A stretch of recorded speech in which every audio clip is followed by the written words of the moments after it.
I'm here with Sherry Martin with Arconas. Sherry, welcome to Anchorage. Sherry, for those of us who might not know what your company does, can you give us a little bit of background? I'm going to give you a lot of background. Even better. Yeah, we're over 50 years old. We started basically doing residential and commercial furniture, and then as time progressed, we dropped the residential, focused more on commercial. Then we went to public spaces, so we were trying to find a niche that nobody else filled, and so we did higher ed, we did healthcare, we did convention centers, but then we found when we were looking at it, government and judicial, plus the transportation was where we were making the most traction. So what we did was we took all of our energy, we focused it more so on the transportation, starting with airports.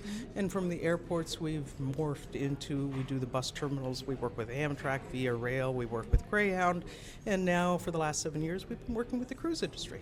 So that has been, I guess, our journey. What we've done is we've hired extra design personnel to help with designing the terminals. We've got engineers on site. We actually have now just started with the project management team so that we can do a turnkey operation, offering the installation as well as the purchase of the furniture, so we can walk all the way through with our customers. So in a sense, when somebody embarks on their cruise journey, you really are the first point of contact, the first thing they see. We are, and we work with Open Doors and Rick Hansen. And I didn't realize 15 to 17% of the population has some kind of physical disability. So what we do is, traveling is stressful, no matter where you're going, no matter who you are. But when you've got a disability that you've got to think about, it adds even more stress. So we've worked with these companies to figure out the best ways to make the terminals easier to navigate, to identify seating that is, like whether it's a higher seat for ADA or whether it's just having the symbols on the back saying, yeah, this is your type of seating and this is reserved for you, to actually being able to plug in the power. So instead of mounting it under the seats, we mount it at the end of the rows so that it's easily accessible to everybody.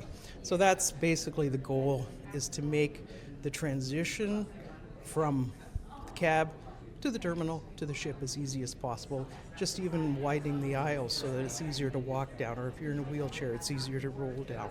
So that's what we spend a lot of time, making sure that the journey is comfortable and pleasant for everybody.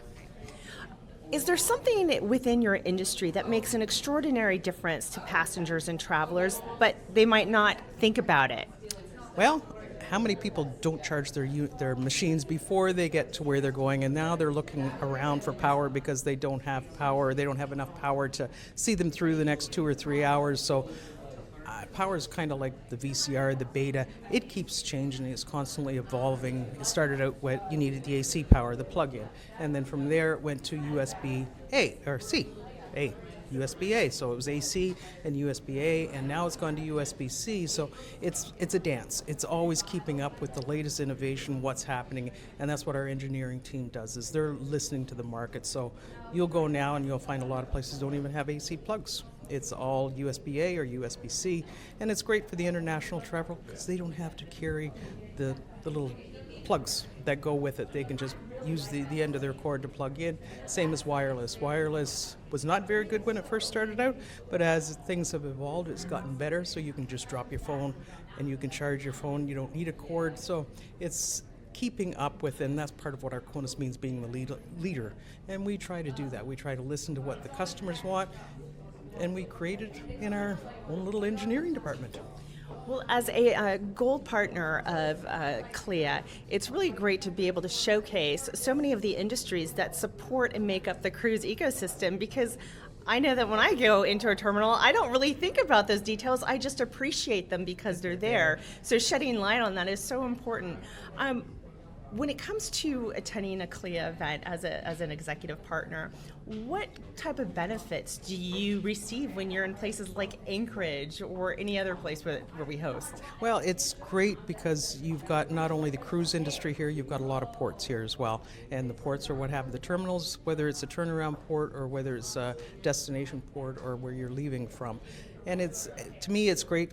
People get to know me, they know my face, they know who I am, and they know what I do. So even if they're not connected in that way or they don't need that, there's always somebody that they know that needs the opportunity to furnish a terminal, and that's what we're here for. So it's great. So there have been, I think we're about 3 or 4 general sessions in so far. What is there a certain takeaway or a idea that you've heard from any of our speakers or panelists that you feel like you're going to take home with you or share with your colleagues? I would say and I apologize, I don't know what the last session was just about, but it was all about more of a port of call, but the turnaround times and how, it's a dance, and everything is a dance. Everything has to be ready. It's the same as having the terminal ready for the passenger. I mean, you get a 6,500 person crew coming on, or not crew, but passengers coming on. You've got to be able to walk them through that terminal. You've got to make that work for them, and they bring them in stages, and we're there to kind of help with that transition of getting them on the ship. So some things aren't relevant to me, but it's always nice to learn what's going on in the industry as well. So one last question. When you think about the benefits of CLIA, what are they for you and your organizations? Getting to meet people that I would not normally meet just through, we do C-Trade as well, but I think attending CLIA and being part of the CLIA membership and the CLIA family, not only is it lots of fun to come to these places, but it's great to be able to, you get to know people, I always meet people that I know, and then I've always got somebody new that I come away with. So it's always just building connections and getting to know people.